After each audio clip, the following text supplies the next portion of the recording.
On va faire notre petite prière en élevant nos pensées vers Dieu, notre Père, tous nos guides spirituels, tous ces esprits qu'il nous envoie en permanence pour nous assister et qui demandent de nous juste cette élévation de pensée pour qu'ils puissent être en meilleure syntonie et ainsi pouvoir nous inspirer, nous aider à surmonter les difficultés naturelles de la vie et à réaliser aussi les missions que nous nous sommes proposées dans cette incarnation et qui ont pour but premier notre évolution, notre élévation morale. On les remercie de cette occasion d'être réunis aujourd'hui pour le deuxième guide d'étude de ce nouveau cours. Que nous puissions bien comprendre les enseignements, les mettre en pratique surtout autour de nous, afin que nous puissions donner l'exemple et apporter notre petite pierre à l'édifice du monde de régénération qui se profile. Voilà. Je vais vous montrer le programme.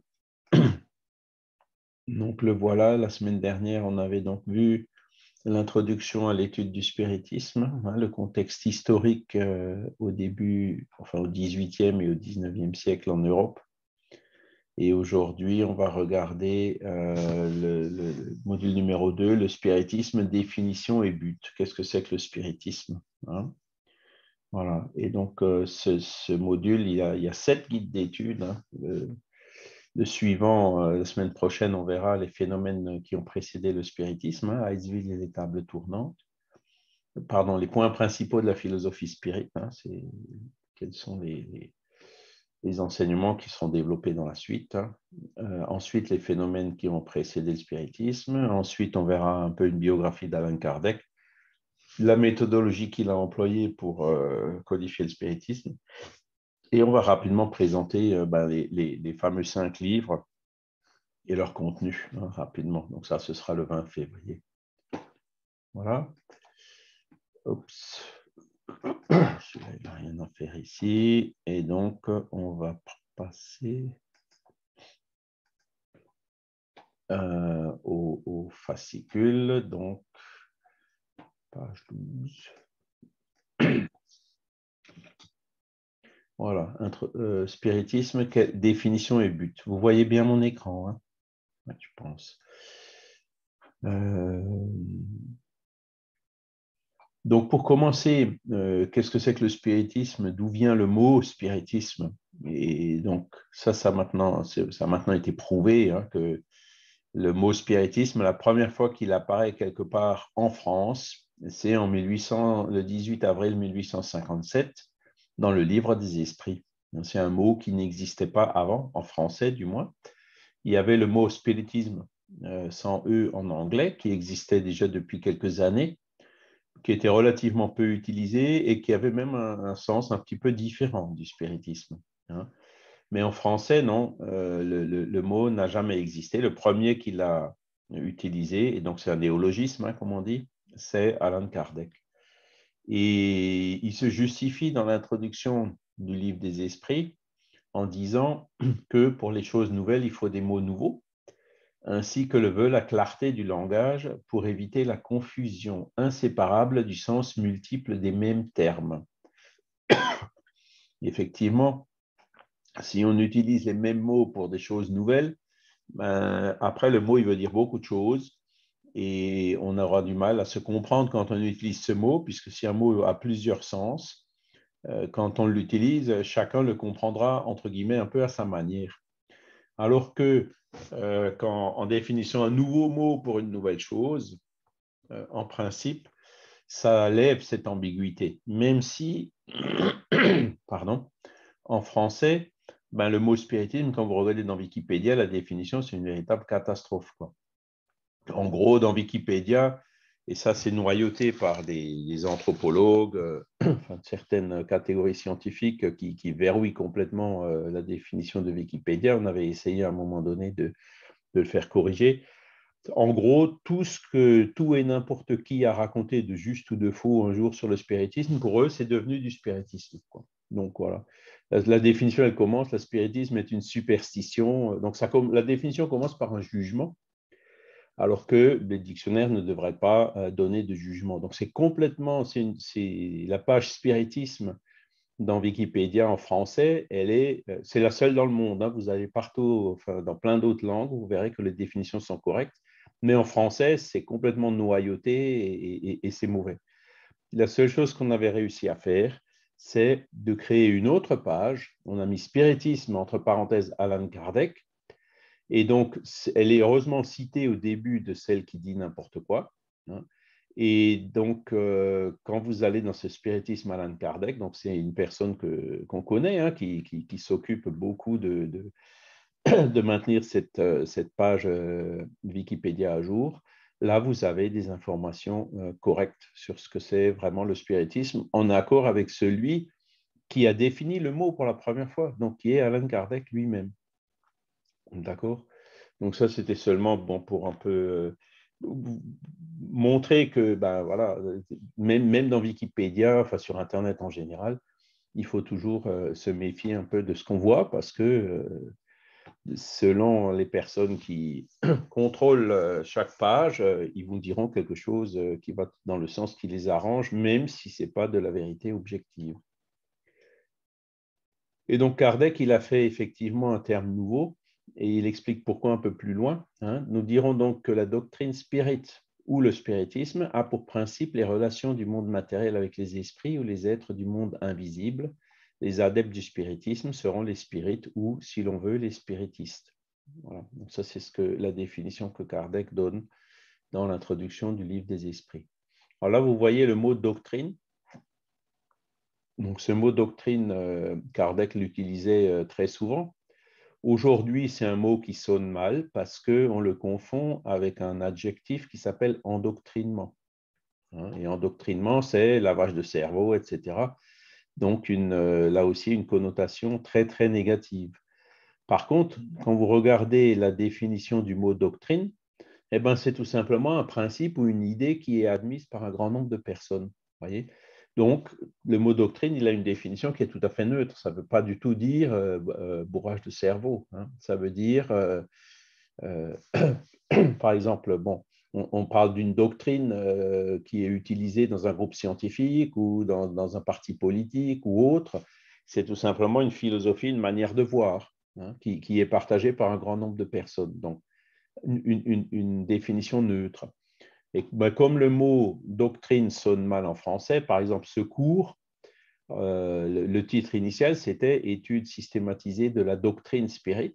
Et ben, on a changé, on a mis philosophie au lieu de doctrine, parce que, in fine, voilà, ça ne veut pas dire tout à fait la même chose, mais ça passe mieux. Hein. Donc, c'est pour ça qu'on a remplacé un peu partout le mot doctrine par le mot philosophie, sauf évidemment dans les citations, hein, puisque les citations, on les garde scrupuleusement comme elles étaient dans l'original. Et donc, dans celle-ci, Kardec utilisait clairement le mot doctrine, hein, parce que le spiritisme, ben, c'était un ensemble d'idées et de principes qui étaient partagés par un grand nombre de personnes. Donc, voilà, ça tombe en plein dans la définition du mot. D'accord? Après, Kardec, il a un peu plus loin, dans un petit fascicule qui s'appelle Qu'est-ce que le spiritisme? Il a donné, enfin, c'est la question, qu'est-ce que le spiritisme? Ben, il a répondu à la question dans le premier paragraphe du livre, hein, de la manière suivante. Le spiritisme est une science qui traite de la nature, de l'origine et de la destinée des esprits et de leur rapport avec le monde corporel. Donc, ouais, là, ça parle. Donc là, il parle même pas tellement de philosophie, il parle de science. D'accord? Il ne parle pas de religion, par exemple. Hein, il parle de science. Donc, une science qui traite de quoi? Donc, pas de la même chose que les sciences usuelles, puisque les sciences usuelles, mainstream, comme on dit, étudient la matière, étudient éventuellement le vivant, voilà. Mais la science aujourd'hui ne traite pas des esprits. Elle traite de l'esprit en tant que sécrétion du cerveau, mais elle ne traite pas de l'esprit en tant que entité indépendante du corps physique. D'accord? Et donc, vous voyez, c'est une science qui traite justement le spiritisme, c'est une science qui traite, comme la science normale traite du monde matériel, le spiritisme, c'est une science qui traite du monde spirituel. Alors, pourquoi il dit que c'est une science? Parce que la méthodologie qu'il a employée, on le verra plus tard dans le cours spécifique là-dessus, c'était une méthodologie qui est la même que celle qui est utilisée par les scientifiques, sauf qu'au lieu d'observer les pierres, les réactions des produits chimiques, les couches géologiques, etc., ben, il observe les phénomènes de la médiumnité, les phénomènes de l'émancipation de l'âme, etc. Voilà, c'est tout simplement l'objet qui sort du monde matériel et qui va dans le monde spirituel. Par contre, la méthodologie qu'il a employée, c'est la méthodologie scientifique. C'est pour ça qu'il dit que c'est une science. D'accord? Et il le précise un peu plus loin en disant, toujours dans le qu'est-ce que le spiritisme, que le spiritisme est à la fois une science d'observation et une doctrine philosophique. Vous voyez? Donc là, encore une fois, le mot doctrine, c'est dans le sens que je vous ai expliqué tout à l'heure, et l'adjectif philosophique, doctrine philosophique. Donc c'est pour ça qu'on dit c'est une philosophie. Hein. On a enlevé le mot doctrine alors vous, je vous ai expliqué ce que c'est, donc ça ne doit plus vous repousser. Mais quand vous parlez pour la première fois à quelqu'un ou quand vous vous adressez à des personnes qui ne connaissent pas, le mot doctrine, les personnes, il y en a beaucoup, ça les fait fuir. Donc là, il dit une science d'observation. Donc, il dit que la science, ben, il a pris la méthodologie, hein, la méthodologie scientifique qui consiste à observer les phénomènes, à les trier, les classer, à voir en eux des effets, à essayer de remonter aux causes pour essayer de comprendre ces phénomènes et voir si ces causes qu'on a identifiées pour un phénomène donné peuvent aussi expliquer les autres phénomènes qu'on observe, etc. Donc là, on est en plein dans de la méthodologie scientifique, tout à fait en phase avec l'épistémologie d'aujourd'hui, et donc une doctrine philosophique. Donc, comme science pratique, il consiste dans les relations que l'on peut établir avec les esprits. Donc, cette science pratique, en gros, les relations qu'on peut établir avec les esprits, c'est la médiumnité.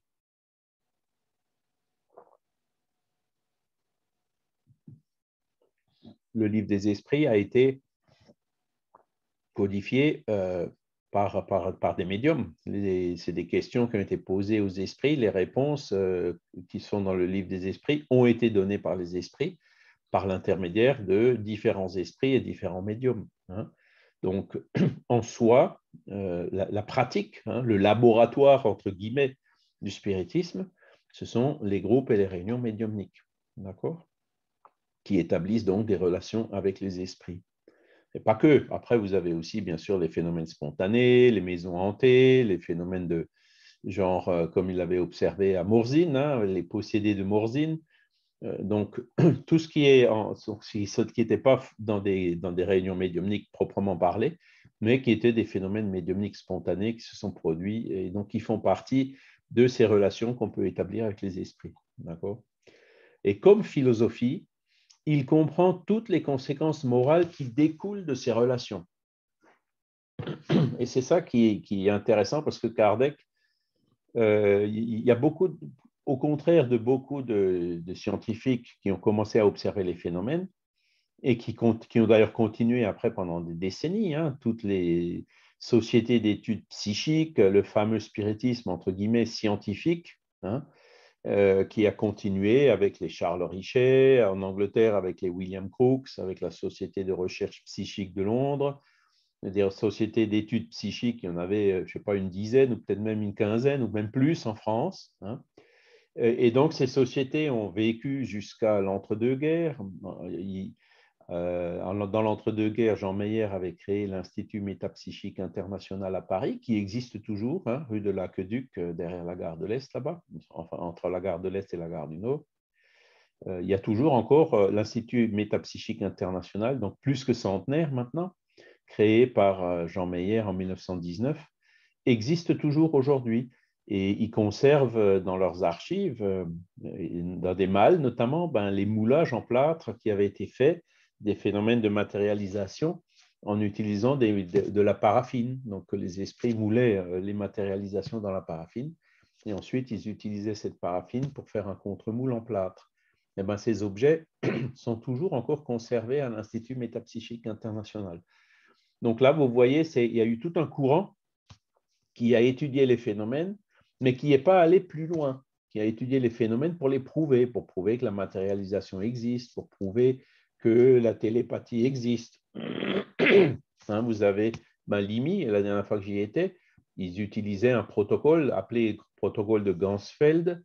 Ils avaient une cabine dans deux endroits complètement différents, complètement isolés de leur local, où ils avaient donc l'émetteur et dans l'autre le récepteur, et dans des cages de Faraday et tout, pour être sûr qu'ils n'utilisaient pas leur téléphone pour se communiquer entre eux en douce, quoi. Enfin, tous les protocoles qui vont bien. Donc, vous voyez, là on est vraiment dans les personnes qui étudient le phénomène, mais qui après, ne concluent pas. Est-ce que l'esprit existe vraiment? Non, la télépathie fonctionne. OK, mais comment est-ce qu'elle fonctionne? Est-ce que c'est Charles Richet, qui est un autre représentant illustre du courant qu'il a baptisé lui-même la métapsychique, hein, au début du XXe siècle. Il a écrit un gros livre qui s'appelle le Traité de métapsychique, hein, qui doit faire 600 ou 700 pages, que vous trouvez encore aujourd'hui. Et tout au début, il dit, voilà, moi j'observe les phénomènes, mais aller plus loin, ça ne m'intéresse pas, ce n'est pas mon but. Hein. Donc, il a observé les phénomènes, donc il a fait cette partie science pratique, hein, science d'observation des relations qu'on peut établir avec les esprits, mais il n'est pas allé plus loin, c'est-à-dire qu'il n'est pas allé dans la philosophie qui donc comprend toutes les conséquences morales qui découlent de ces relations. Parce qu'en gros, qu'est-ce qui s'est passé? Kardec, il a vu les tables tourner. Il a ensuite participé pendant 2-3 ans à des réunions médiumniques avant d'écrire, il a organisé les réunions médiumniques lui-même avant d'écrire le livre des esprits. Bon, lui, il n'a pas cherché 36 fois à démontrer que ce sont bien des esprits qui se communiquent par l'intermédiaire de la table ou des médiums et tout. Il a vraiment pris donc les phénomènes comme ils venaient et il est allé plus loin, c'est-à-dire que, OK, les esprits existent. Hein, maintenant, d'où ils viennent? Est-ce qu'ils ont été en même temps que le corps ou est-ce qu'ils ont existé avant le corps? Ils se sont réincarnés. Qu'est-ce qu'ils deviennent après la mort? Vous voyez? Donc lui, il est tout de suite, il n'a pas attendu avant de rentrer dans ces considérations philosophiques qui découlent donc des relations des esprits avec les humains, contrairement à tous ces scientifiques qui, aujourd'hui encore les parapsychologues, eh ben, ils émettent des réserves. Non, on ne peut pas dire que l'esprit existe.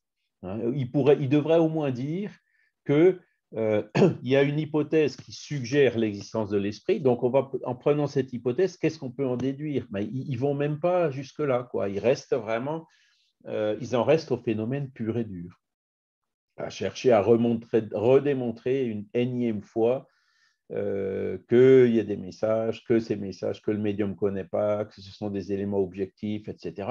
Donc, nous, en tant que spirit, on ne condamne pas du tout ce genre de pratiques qui sont, voilà, c'est étudier les phénomènes, les mêmes phénomènes que nous on étudie, ben c'est bien hein, que la science se penche sérieusement dessus, mais à la différence, et c'est ce qui fait que les scientifiques disent souvent, ouais, mais Kardec, il est allé trop vite, trop loin, il a tiré des conclusions trop tôt, etc. Ce qui est en fait pas vrai, quoi. Hein.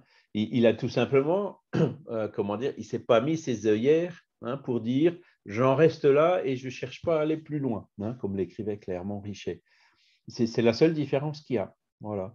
Alors après, ben, chacun, je dirais, adhère comme il veut. Hein. Ceux qui veulent rester dans la parapsychologie peuvent. Ceux qui veulent aller plus loin, ben, ils peuvent aussi. Hein. Et le mouvement spirit, typiquement, il va plus loin. Alors, il y a 2 ans, je vous parlais de Limi. Hein.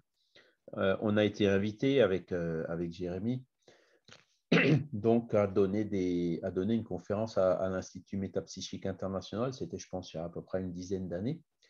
Et le thème qu'il nous avait demandé, c'était la réincarnation. Et donc, moi, en arrivant là-bas pendant la conférence, hein, j'étais arrivé je n'avais pas eu le temps de parler avec eux avant la conférence. J'ai dit, mais tiens, mais c'est bizarre. Pendant la conférence, hein, je leur ai dit, mais vous me demandez de parler de réincarnation, mais est-ce que vous êtes déjà convaincu, comment dire, que l'esprit existe? Parce que si vous n'êtes pas convaincu que l'esprit existe, ça ne sert pas à grand-chose que je vous parle de réincarnation. Il faut commencer par le commencement. Hein. C'est une fois qu'on entre guillemets, qu'on s'est convaincu que l'esprit existe comme quelque chose qui est indépendant du corps physique et qui survit après sa mort, en gros, hein, une fois qu'on a admis ce principe-là, après, on pose les questions suivantes, d'où il vient, où il va, etc. Donc, notamment la réincarnation. Hein. Et donc, les gens, ils souriaient, non, non, continuez, on veut nous parler de la réincarnation, etc. Donc, j'ai fait ma conférence. Et après, on a quand même eu le temps de causer un peu quand on est allé enfin, après la conférence. Hein. Et donc, ils m'avaient tous dit, à quelques rares exceptions près, qu'ils étaient tous dualistes. Donc, dualiste, ça veut dire il y a deux choses au moins en l'homme, quoi, en l'être humain. Il y a le corps physique et il y a un esprit qui est indépendant du corps physique. Donc, même dans ces milieux-là, aujourd'hui, moi, j'étais satisfait de voir que la majorité d'entre eux, d'après ce qu'ils disaient, hein, et puis d'après ce dont ils parlaient, et vu le thème qu'ils m'avaient demandé de traiter, étaient effectivement déjà dualistes et croyaient à l'existence de l'esprit. Voilà. Et donc, toutes les conséquences morales qui découlent de ces relations, évidemment, c'est des conséquences morales. Le livre 3e du livre des esprits, le titre, c'est Les lois morales. Donc, il y a un quart, enfin, une des 4 parties du livre des esprits qui parle exclusivement de ces lois morales. Hein. Et donc, Kardec, il était allé jusque-là, c'est-à-dire, OK, maintenant les esprits qui sont morts, qu'est-ce qu'ils nous disent? Qu'est-ce qu'ils sont devenus en fonction de ce qu'ils ont fait quand ils étaient vivants? Hein.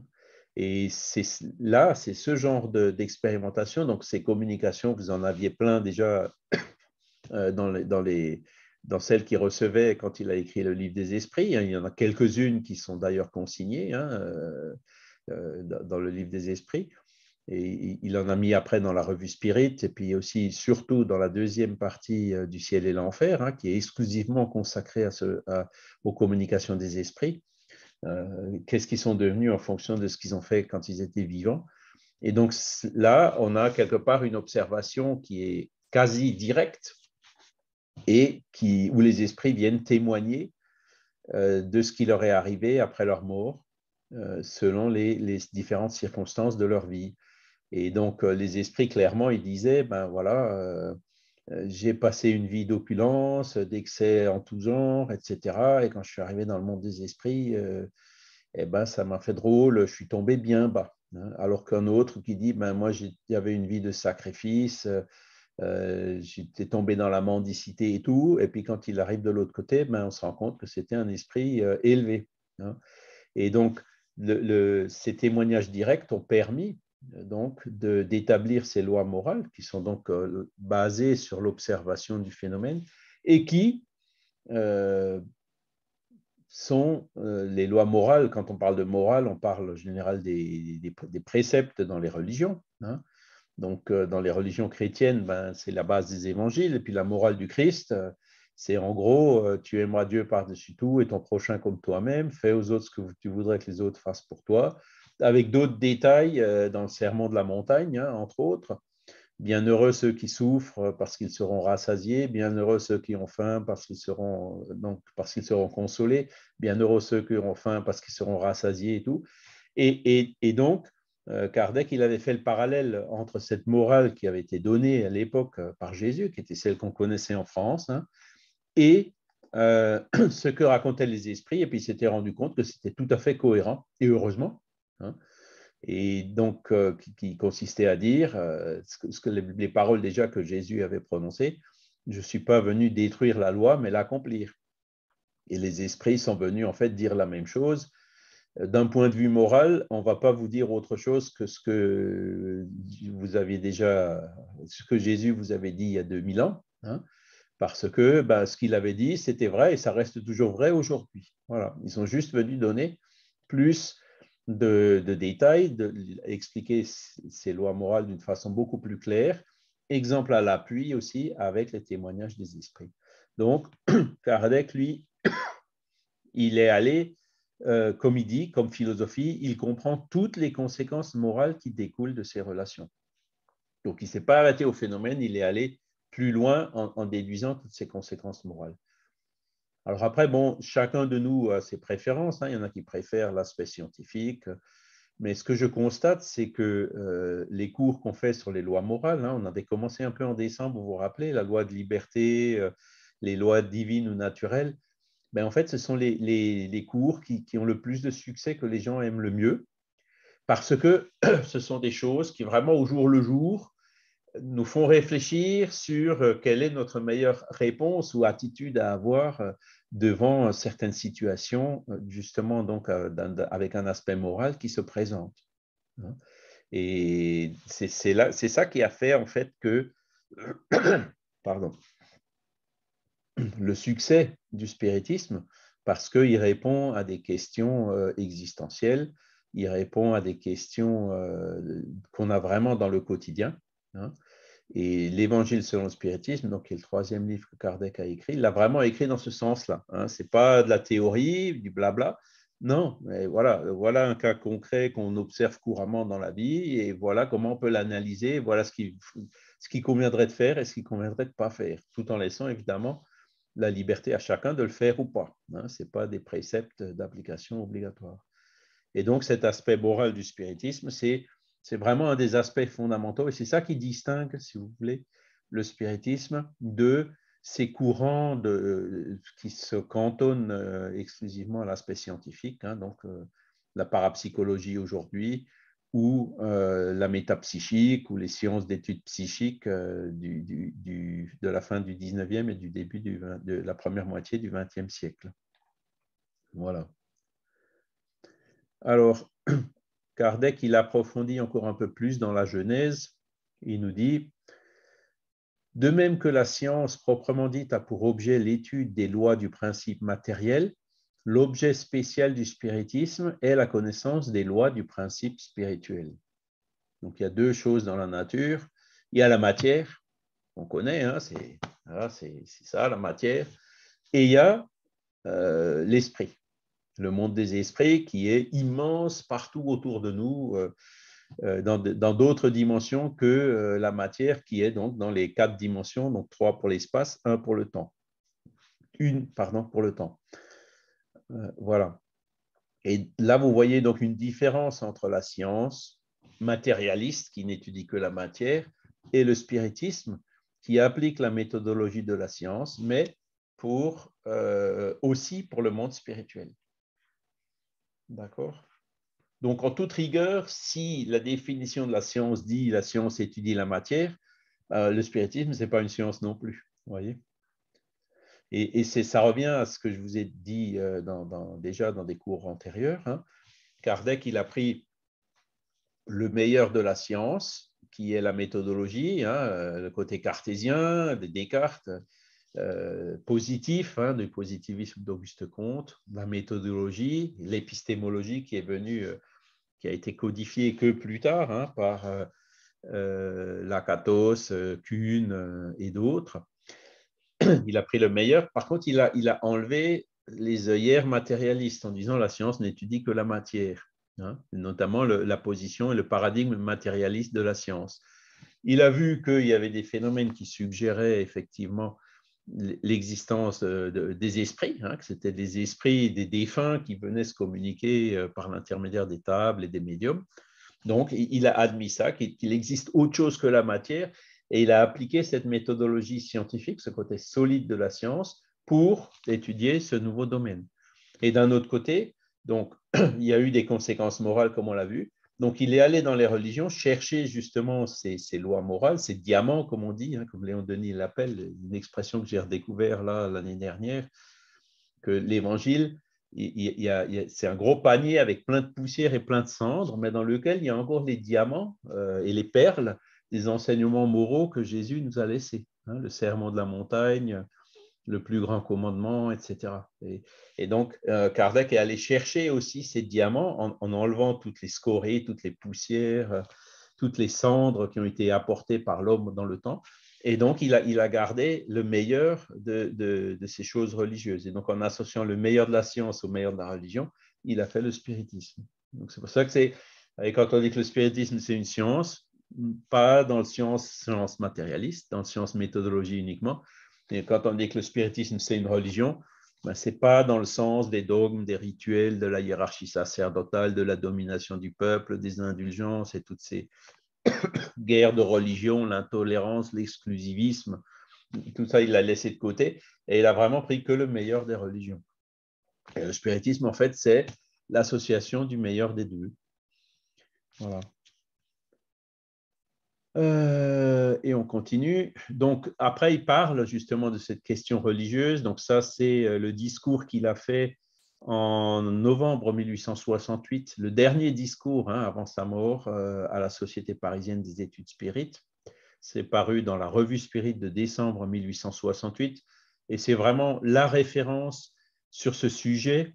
Le thème, c'était le spiritisme est-il une religion?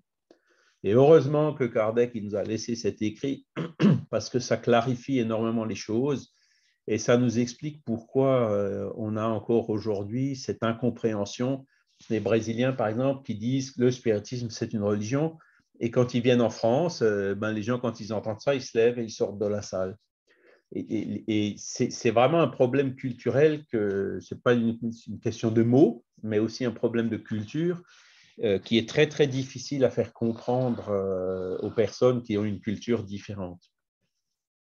Et donc, Kardec, il a il a dit dans ce discours, entre autres, dans le sens philosophique, le spiritisme est une religion et nous nous en glorifions parce que c'est la doctrine qui fonde les liens de la fraternité et de la communion de pensée, non, non pas sur une simple convention, mais sur les bases les plus solides, double point, les lois même de la nature. Donc, vous voyez, dans le sens philosophique du terme, religion, ça vient du latin religare, qui veut dire relier. Donc, la religion, c'est fait pour relier les gens entre eux et relier les gens avec Dieu, par exemple. Donc, dans ce sens philosophique, oui, le spiritisme est une religion. Maintenant, vous avez 100 personnes devant vous, vous leur demandez comment vous comprenez le mot religion. Il y en a peut-être 5 qui vont comprendre, ou 10 sur 100 qui vont comprendre dans ce sens philosophique. Les 90 ou 95 autres vont certainement le comprendre dans le sens, c'est la religion exclusiviste, les guerres des religions, l'Inquisition, les bûchers, qui vont comprendre les religions dans leur sens tout à fait négatif, comme une superstition.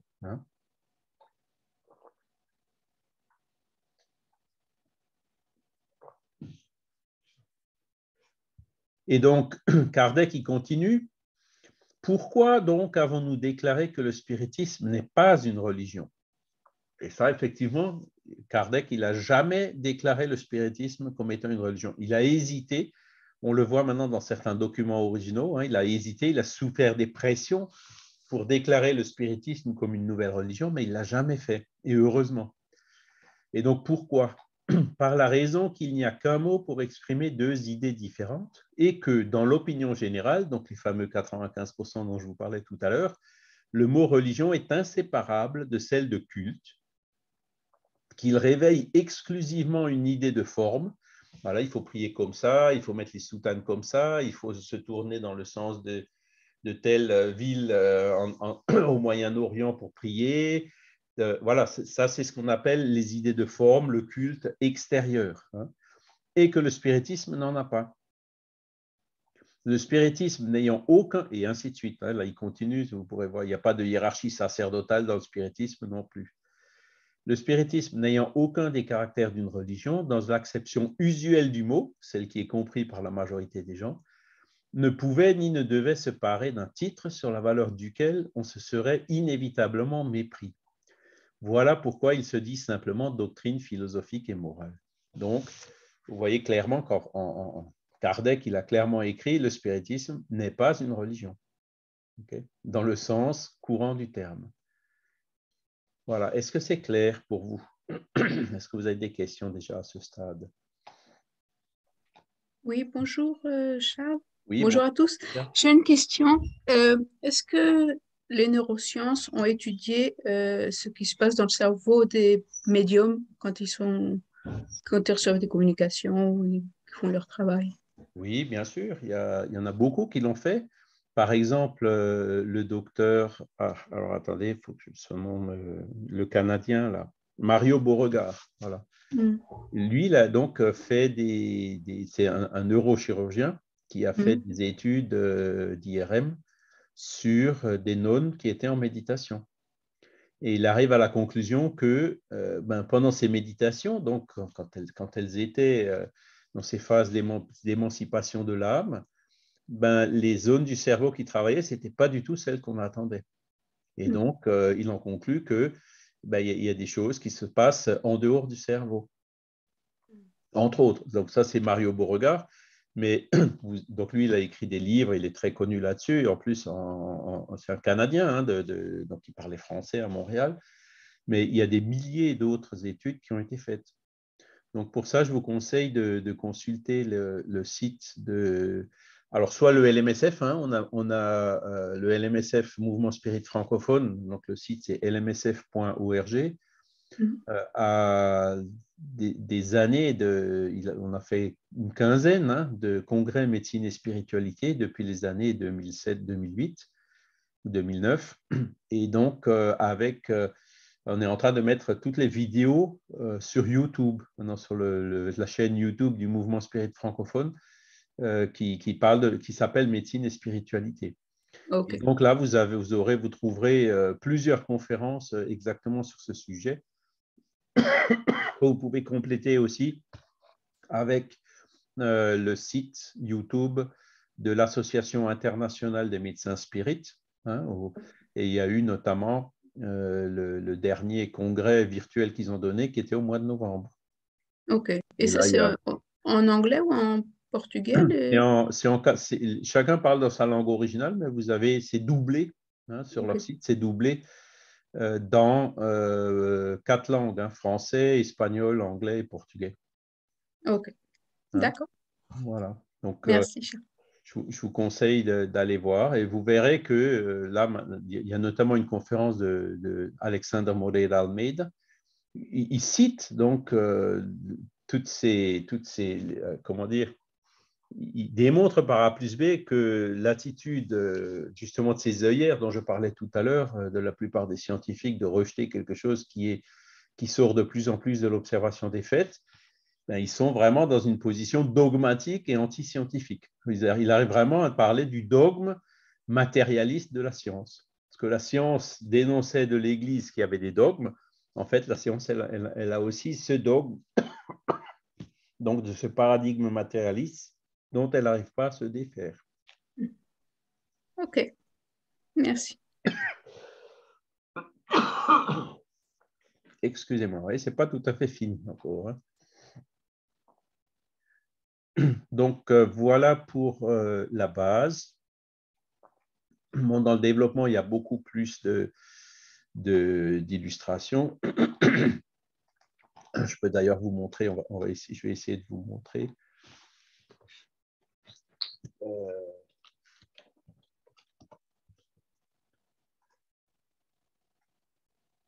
Voilà, si vous allez sur Wikipédia, hein, vous cherchez spiritisme. Vous voyez? Donc, le spiritisme est considéré, selon les sources, comme une superstition. Donc, vous voyez la définition, quoi. Donc, c'est un jugement, et un dictionnaire ne devrait pas juger. Voilà.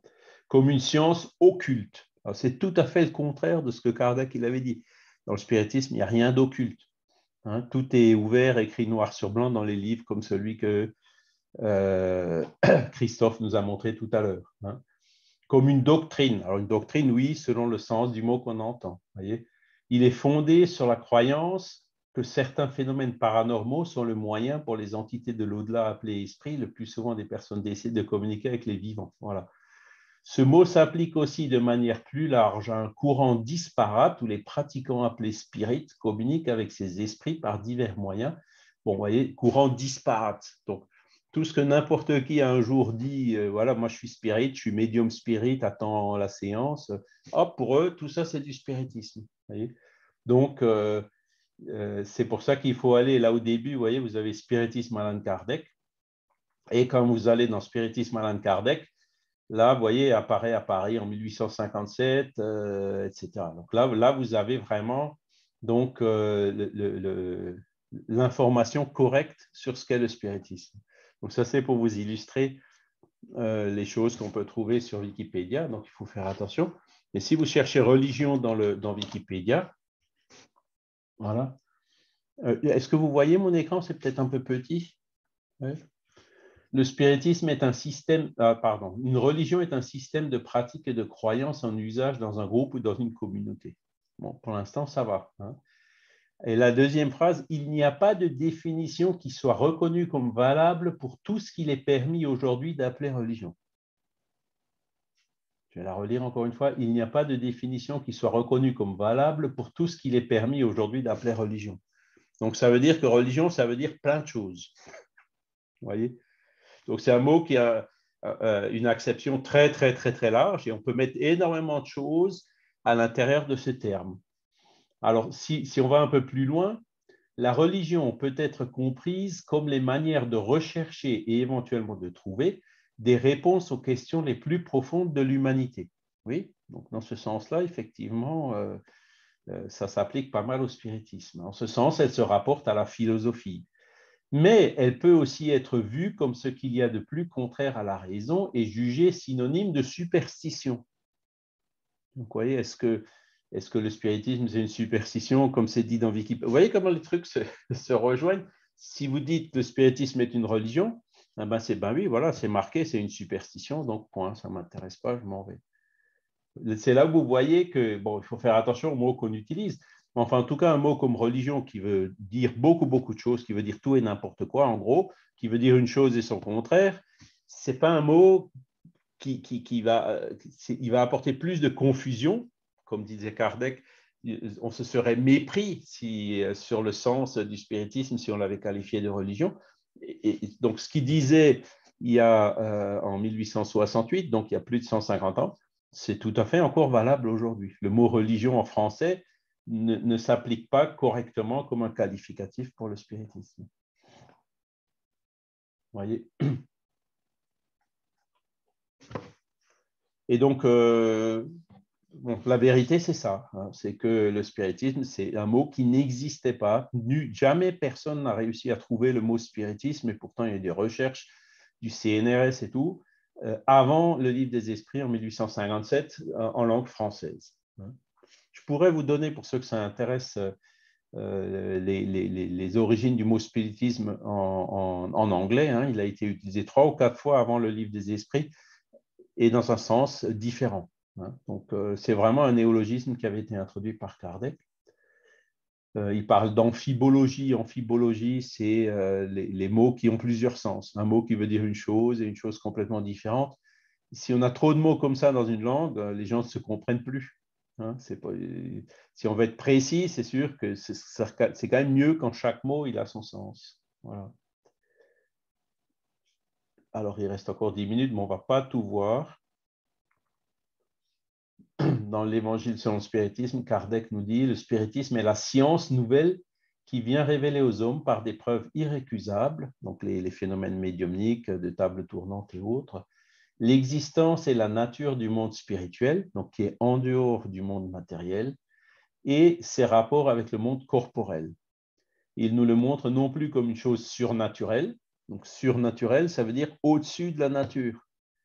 Est-ce que vous pensez qu'il existe dans la nature, enfin dans l'univers, des choses qui sont au-delà des lois naturelles? Ça ne peut pas. Là aussi, il n'y a pas de sens. C'est le surnaturel d'aujourd'hui, ben c'est le naturel de demain. Hein.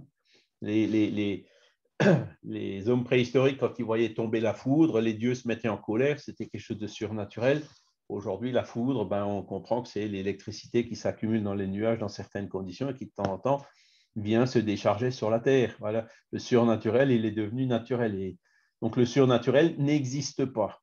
Le surnaturel, c'est une conception d'esprit, mais tout ce qui existe dans la nature suit des lois naturelles. Et ce qu'on appelle surnaturel, c'est souvent des lois naturelles qu'on ne connaît pas ou qu'on ne connaît pas encore.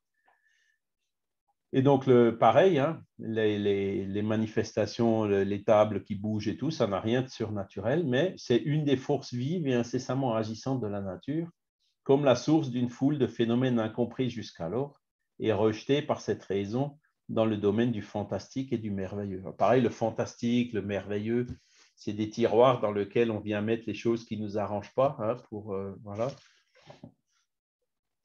Et là aussi, ce n'est pas une attitude correcte d'un point de vue scientifique, ni même pas d'un point de vue philosophique. C'est à ces rapports que le Christ fait allusion en maintes circonstances. Alors après, à partir du moment où on a admis les phénomènes médiumniques, on s'est rendu compte qu'ils existent depuis très très longtemps, depuis Mathusalem, que le christianisme, ou même Moïse, c'est les tables de la loi, ça c'était de la médiumnité, qu'elle existe, elle a toujours existé puisqu'elle fait partie des phénomènes naturels, quoi.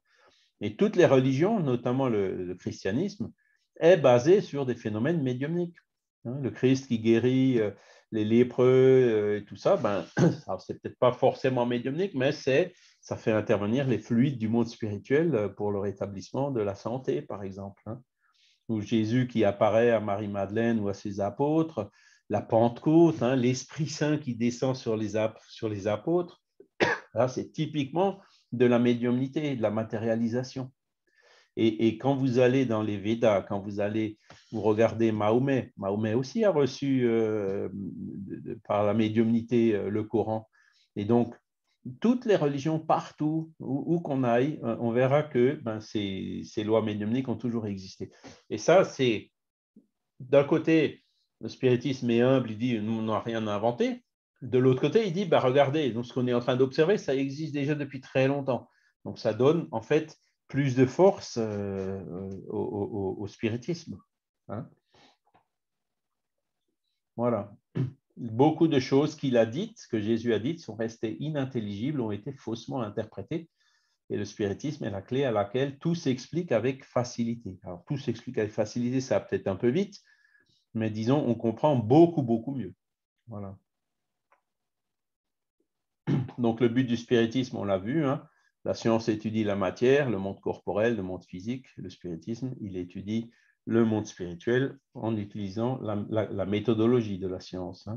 C'est pour ça qu'il dit le spiritisme et la science se complètent l'un par l'autre.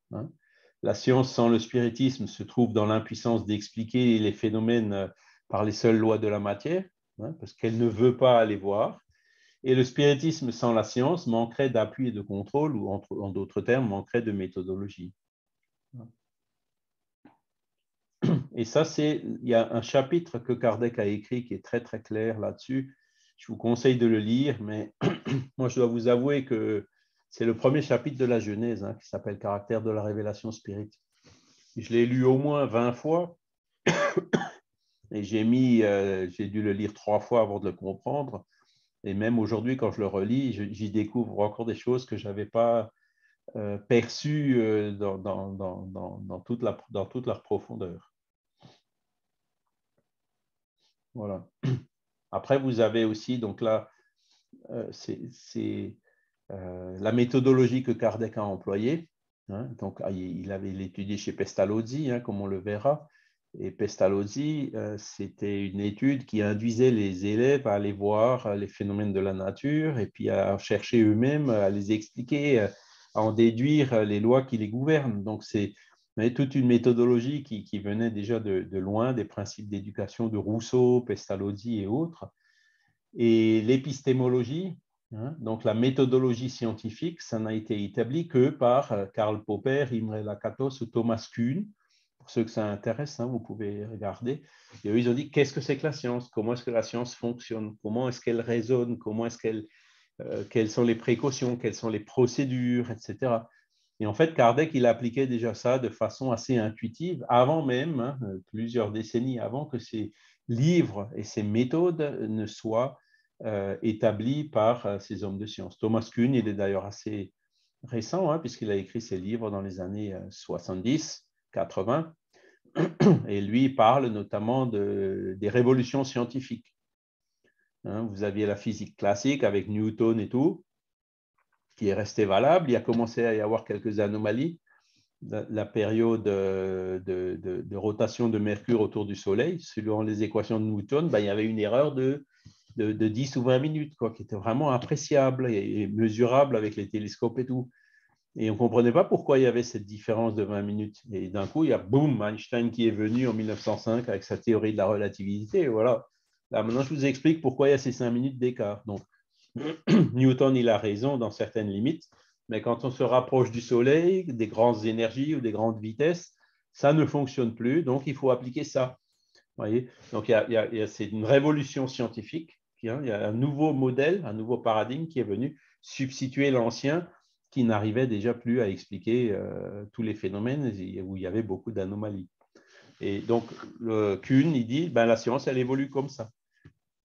Et donc, aujourd'hui, nous, on est tous en train d'attendre la prochaine révolution scientifique qui dit, eh ben, avec les lois, avec la matière, on n'arrive pas à tout expliquer dans la science. Donc, la révolution scientifique qui sort de ce paradigme matérialiste qui ne permet pas d'expliquer tous ces phénomènes liés à l'âme et pour passer dans un paradigme spiritualiste. Et ça va se produire, à mon avis, dans les décennies qui viennent, hein, ou voire peut-être, parce qu'il y a de plus en plus de scientifiques maintenant qui sont conscients de ça.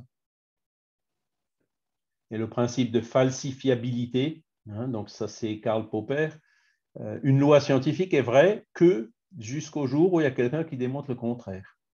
Donc, vous voyez, au lieu de dire, ça y est, c'est gravé dans le marbre, ça ne bougera plus, on a relativisé la connaissance scientifique en disant, c'est valable pendant un certain temps parce que ça permet de résoudre tout un tas de problèmes pendant ce temps-là. Mais à un moment donné, quand on sort, encore une fois, de certaines limites, quand ça ne fonctionne plus, ben, il y a une nouvelle loi qui vient et qui dit, voilà, cette ancienne loi, elle était incomplète ou elle était partielle, etc. La nouvelle loi, maintenant, c'est ça. Donc, on admet, et puis c'est heureusement, hein, l'évolution de la science. Il y a beaucoup de concepts scientifiques d'il y a encore un siècle qui sont aujourd'hui complètement abandonnés, qui ont été complètement revus par d'autres. Et Kardec a énoncé ce genre de choses. Il a dit, par exemple, le spiritisme ne pose donc en principe absolu que ce qui est démontré avec évidence ou ce qui ressort logiquement de l'observation. Donc, il était toujours très prudent avant de dire une chose, avant de dire les esprits se réincarnent, il a vérifié à 10 fois. Hein, voilà. Le spiritisme marchant avec le progrès ne sera jamais débordé parce que si de nouvelles découvertes lui démontraient qu'il est dans l'erreur sur un point, il se modifierait sur ce point. Si une nouvelle vérité se révèle, il l'accepte. Donc, vous voyez là, Kardec affirme clairement le critère de falsifiabilité, donc ce caractère progressif de la philosophie spirit. Voilà.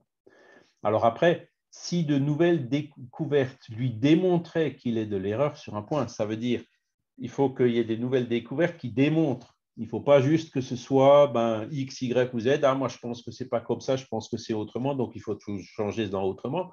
Ça, ce n'est pas une démonstration. C'est un avis, et vous avez beaucoup de personnes qui sont comme ça aujourd'hui, même des groupes entiers, hein, qui pensent que ce n'est pas comme ça, que c'est autrement, et qui prennent ça pour des vérités. Alors qu'en fait, quand on regarde, oui, mais pourquoi tu penses que c'est comme ça? Comment tu démontres que c'est comme ça? Comment est-ce que tu démontres que ce que Kardec avait dit que c'était faux? Non, oui, c'est creux, il n'y a plus rien, quoi. Donc ça, ce genre de choses, c'est des dérives entre guillemets naturelles hein, qu'on voit à beaucoup d'endroits. Ça ne rentre pas dans ces critères-là. Et jusqu'à preuve du contraire, comme on dit, eh ben, tout ce qu'a dit Kardec comme principes fondamentaux, il n'y a jamais rien qui a été contredit. Personne n'a jamais dit que les esprits n'arrivaient pas à se communiquer, ou n'a jamais réussi à démontrer, ou que les esprits ne se réincarnent pas, etc. Hein, donc, ce sont... Mais malgré ça, je vais vous citer un exemple. Hein. Kardec avait dit, le médium psychographe, l'esprit agit directement sur la main du médium pour le faire écrire. Et là, vous avez Gabriel Delanne qui est venu 50 ans plus tard et qui a dit, bon, maintenant les neurosciences ont évolué, on sait qu'il y a des centres moteurs dans le cerveau qui font bouger la main. Donc, par rapport à ce que disait Kardec, où l'esprit agissait directement sur la main, moi je pense que, tout indique que l'esprit il agit dans le centre moteur de la main qui est dans le cerveau. Vous voyez, donc, bon, alors là, c'est un point secondaire, hein, donc Delanne est venu compléter en suivant ce critère de la progressivité des enseignements spirites, au lieu que l'esprit agit directement sur la main, il agit probablement sur le centre moteur qui est dans le cerveau. Donc c'est un point de détail, hein, parce que à la fin, la médiumnité, c'est toujours la même. Et elle est toujours là, elle existe toujours. Voilà. Kardec, donc, quand il a vu les premières tables tourner, Il a dit « J'entrevis dans ces phénomènes la clé du problème si obscur et si controversé du passé et de l'avenir de l'humanité. La solution de ce que j'avais cherché toute ma vie, c'était en un mot toute une révolution dans les idées et dans les croyances. » Donc, vous voyez, dès le départ, il avait senti il ne faut pas rester au phénomène, il faut aller aux conséquences philosophiques. Voilà, et il continue en disant ce serait se faire une bien fausse idée du spiritisme de croire qu'il puise sa force dans la pratique des manifestations matérielles et qu'ainsi, en entravant ces manifestations, on peut le miner dans sa base. Sa force est dans sa philosophie, dans l'appel qu'il fait à la raison et au bon sens. Je ne sais pas si vous avez déjà, si vous avez quelqu'un de votre famille qui est sceptique, quel est le meilleur moyen de le convaincre? Et beaucoup pensent, bon, ben, on va lui montrer un phénomène. Ah, ça y est, le big phénomène, le truc, la table qui va bouger, qui va s'envoler toute seule sous le plafond, etc. Ben, ce n'est pas le meilleur moyen de le convaincre. Et j'ai pu voir ça moi-même hein, au début, quand on est tout au début, en 91 ou 12, on a connu des gens à Mulhouse, là, à côté, qui faisaient tourner des tables. Et effectivement, on était allé et puis j'ai vu la table effectivement tourner, un peu comme Kardec. J'étais déjà spirit, hein, je n'avais pas besoin de voir tourner des tables pour y croire, mais après, ben, voilà, j'ai vu les tables effectivement tourner et puis il n'y avait pas de ficelle, pas de truc, pas de levier, pas de colle sous les mains pour soulever la table, il n'y avait rien, il n'y avait pas d'artifice, la table vraiment tournait. Et un jour, donc c'est mon épouse qui avait une amie qui disait « Ah ouais, moi je voudrais bien voir », mais bon, elle était assez… Hein. La nature est comme moi, je pense qu'elle est, elle n'est pas comme elle est, quoi, en gros. Et donc, elle voulait voir ces tables tourner. Et puis, elle est allée. Et puis, je me souviens encore à cette réunion-là, c'était assez drôle. Déjà, moi, bon, quand je me mettais autour de la table, elle ne tournait plus. Alors, chaque fois, je me mettais à côté, au fond de la salle, pour ne pas gêner le phénomène. Mais pourquoi elle ne marchait pas quand j'étais à la table? C'est parce que j'ai essayé de leur expliquer que c'était peut-être pas, qu'il fallait peut-être qu'ils s'orientent sur des phénomènes un peu différents, sur la psychographie, sur le magnétisme, etc. Mais bon, ils insistaient avec leur phénomène de table. Et donc, quand moi j'étais à la table, ça ne fonctionnait pas, elle ne bougeait pas. Parce que certainement, bon, ma présence faisait que ça créait une gêne et qui bloquait le phénomène. Donc, je me mettais dans un coin très discrètement pour que le phénomène fonctionne. Et puis, cette dame-là en question, elle était effectivement à la table, donc une chaise. Et puis, le dirigeant du groupe, qui était quelqu'un qui avait travaillé dans des mines en Afrique et tout, enfin, vraiment comment dire, l'armoire à glace, hein, comme on dit, avec des gros bras et tout, qui donnait ses ordres à la table. Esprit, es-tu là? Boum, boum. Bon, ok, il était là. Aujourd'hui, nous avons tant de personnes autour de la table. Dirige-toi vers un tel. Dans la table qui allait vers un tel. On revient au centre, qui revenait au centre. Une telle, un tel, un tel. Et aujourd'hui, nous avons une nouvelle personne qui était cette dame en question. Dirige-toi vers cette personne. Et la table, elle a commencé à aller vers la personne. Et il dit, oui, c'est bien, maintenant reviens au centre. Mais la table a continué à aller vers la personne. Elle a commencé à se mettre de travers. Le pied de la table s'est enfourché entre les pieds de la chaise où cette personne était assise. Moi, au fond de la salle, j'étais là, j'étais écroulé parce que le phénomène était tellement authentique, tellement inattendu. Et puis le gars, reviens au centre, reviens au centre. Et la table qui n'obéissait pas. Vous voyez, donc c'était vraiment quelque chose de patent, quoi. Et bien, cette personne-là, en sortant, ah non, non, les gens poussaient la table, ils tiraient, j'y crois pas, etc. Donc, ce n'est pas les phénomènes qui convainquent les personnes. Ça, c'est… Il faut que les personnes, elles aient les… Comment dire? Il faut réfléchir un petit peu avant le sujet, avant de voir les tables bouger. Et c'est là où on arrive. Une fois qu'on a réfléchi, qu'on a compris déjà les grandes lignes de ce qu'il y a derrière, en allant l'observer, on arrive mieux à comprendre les choses. Donc, la conviction ne s'acquiert pas par la phénoménologie. C'est une erreur hein, qu'on voit souvent.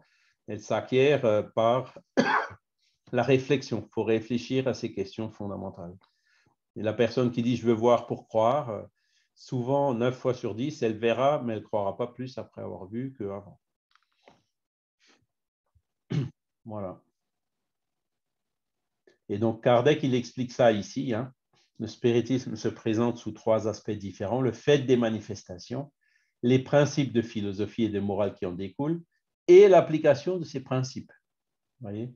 De là, 3 classes, ou plutôt 3 degrés parmi les adeptes.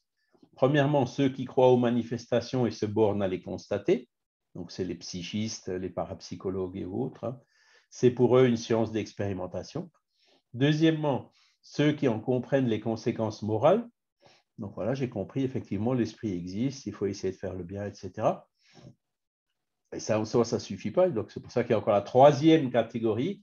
C'est ceux qui, non seulement ont compris que les phénomènes existent et qu'il y a des conséquences morales, mais ceux qui les appliquent, hein, ceux qui pratiquent ou s'efforcent de pratiquer cette morale. Donc, c'est 3 stades dans les personnes qui s'approchent du spiritisme. Voilà. Est-ce que vous avez encore des questions? Parce qu'on arrive tout doucement à la fin.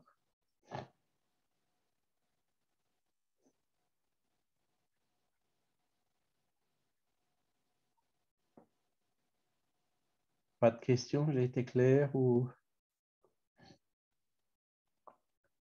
Donc, la semaine prochaine, on verra les points principaux de la philosophie spirit. Donc, c'est un résumé. Et là aussi, Kardec, dans le livre des esprits, c'est un gros livre, hein, il fait 500 pages, comme on a vu tout à l'heure. Mais dans l'introduction, il dit, voilà les points principaux, et ça tient sur 2-3 pages. Et donc, c'est ce qu'on verra la semaine prochaine. Comme ça, la personne, il ne veut pas que la personne perde son temps à lire tout le livre si elle coince sur certains de ses points principaux. Il a été suffisamment honnête pour mettre le résumé tout au début pour que la personne qui dit « Ah non, mais ça, j'y croirais jamais », comme ça, elle ne perd pas son temps, elle s'arrête là, elle range le livre ou elle le donne à quelqu'un d'autre et passera à autre chose. Voilà, donc c'est ce qu'on verra la semaine prochaine. C'est vrai qu'on dit souvent que tu lis ne serait-ce que l'introduction du livre des esprits et tu as déjà de quoi alimenter, ça c'est sûr. C'est ça, ouais. C'est sûr, il fait 500 pages, mais bon, après, les 20 premières pages, elles sont déjà bien... Et dans une critique de presse qu'il y avait tout au début, il y a un des journalistes qui disait « Celui qui a écrit cette introduction, je ne le connais pas personnellement, mais c'est vraiment quelqu'un qui est correct et qui est admirable. »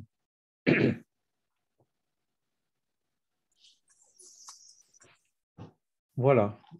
Alors, écoutez, on va s'arrêter là pour aujourd'hui. Donc, remercie encore une fois les bons esprits pour cette occasion d'avoir pu être réunis aussi aujourd'hui, même virtuellement, même avec la Covid. Et donc, que nous puissions bien comprendre ces choses-là, les analyser et puis les utiliser dans notre quotidien pour notre amélioration personnelle, hein, de devenir chaque jour un peu meilleur que la veille. Et que nous puissions aussi comprendre cette nécessité de donner l'exemple autour de nous pour contribuer à ce monde de régénération tant attendu. Voilà, merci à tous pour votre participation. Je vous souhaite à tous donc